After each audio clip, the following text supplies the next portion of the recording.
Admission of partner illustration 5 page number 141।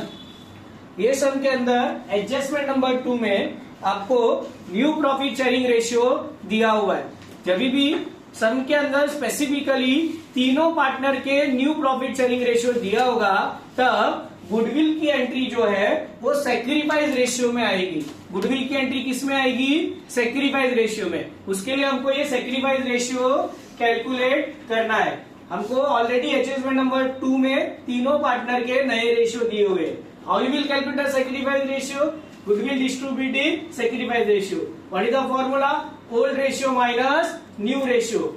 Madhuri sacrifice 3/5 old ratio minus 5/10 new ratio. आपको denominator को common करोगे, दोनों को मल्टीप्लाई करोगे into 2, 6 minus 5/10 1:10। Similarly will follow for Manisha sacrifice 2/5 minus 3/10 which comes to 1/10। So sacrifice ratio is 1:1। So goodwill की जो entry है आपकी वो किस में आएगी? 1:1 यानी सेक्रीफाइस रेशियो में आएगी। She is bringing goodwill as 40,000।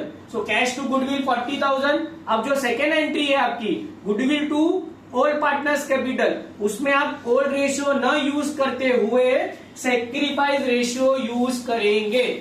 Correct है? So this is how we'll use the adjustment number 2 information. Then one other important point is adjustment number 4, wherein they have written RDD to be increased up to ₹4,000। यानी RDD को हमको 4,000 तक लेके जाना है। Already आपको balance sheet के अंदर 42 माइनस 2 हमने 2,000 की RDD ऑलरेडी माइनस किए। अब उसको 4,000 तक लेके जाने के लिए एडिशनल RDD 2,000 माइनस करनी है।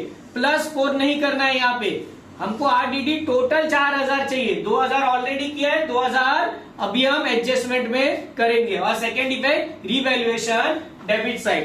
Then point number 3 is your adjustment number 5, wherein they have written the whole partner decided to retain half of the amount of goodwill in the business। यानी आधा गुडविल बिजनेस में रखेंगे। अब आधा goodwill business में रखेंगे उसका मतलब ये होता है कि आधा वो विड्रॉ करेंगे। करेक्ट है? आधा वो गुडविल विड्रॉ करेंगे। So what is the entry for withdrawal? Old partners capital to cash bank. Again over here will use sacrifice ratio. Correct है? और एक पॉइंट नंबर 4 है जो adjustment number 6, sundry creditors should be revalued at 66,000। यानी आपका sundry creditors बढ़ रहा है। लायबिलिटी जब भी बढ़ती है तो हमारे लिए वो लॉस है। ठीक है? तो वहां उसको क्या करेंगे आप? वहां पे ऐड करोगे और सेकेंड इफेक्ट रिवैल्यूएशन डेबिट में लिखेंगे। So that is your point number 4 for this particular sum, where liability increase it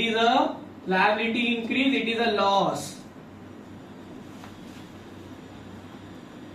So add to the liability and we will write where balance sheet, add to the liability and revaluation debit.